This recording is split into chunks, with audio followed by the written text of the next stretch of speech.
Alright guys, let's go ahead and jump into some details here. The severe weather here that expected to return to the upper Midwest like we talked about a few days ago. So SPC finally introduced a day 5 and day 6 outlook on their SPC Outlook page.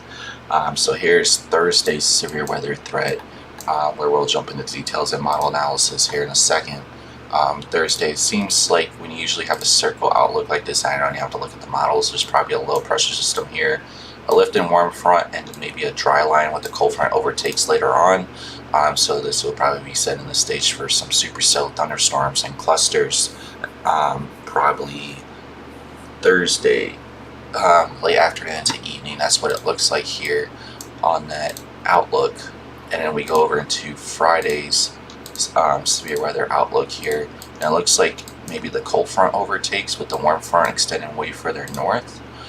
So we'll be looking at maybe some damaging winds with some tornado potential and hail potential if any storm stays isolated out ahead of the front on Friday. But these days are still too far out to determine which is what. These days can still slow down, which would increase the potential for warm frontal supercells for Friday's event if it slows down, or if the cold front doesn't overtake so much. More details to come, but we're going to jump into the forecast models here and kind of just overlook what we're looking at here. So let's go ahead and look at Thursday's severe weather event. It's barely reaching the NAM now. No, it doesn't, so it's only on the GFS. Okay.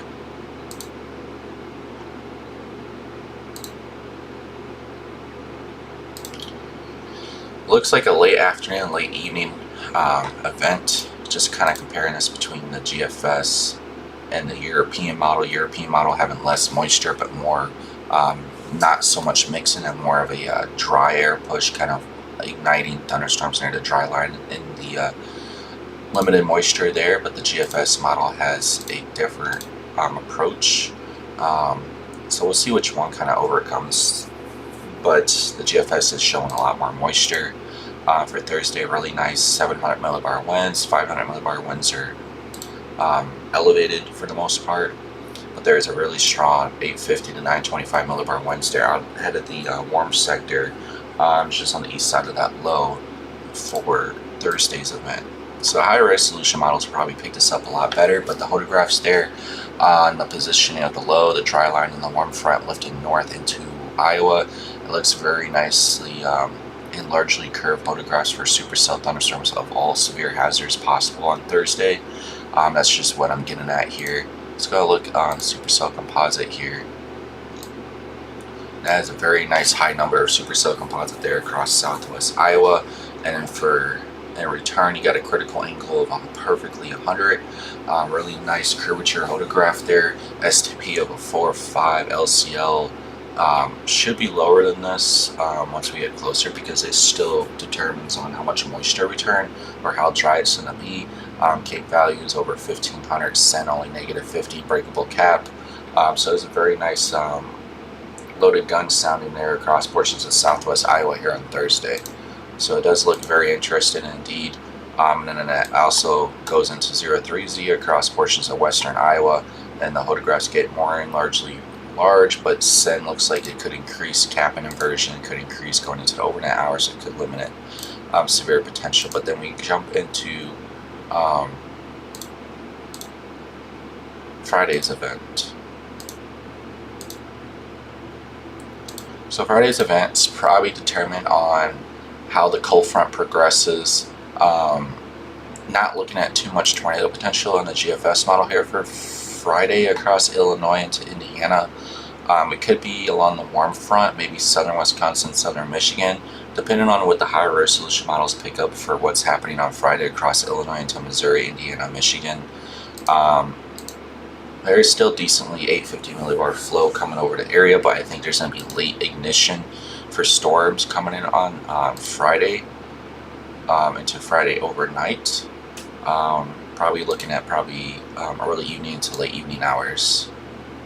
Photographs here do support maybe some rotating storms for the most part, maybe on Thursday, but maybe way out ahead at the front.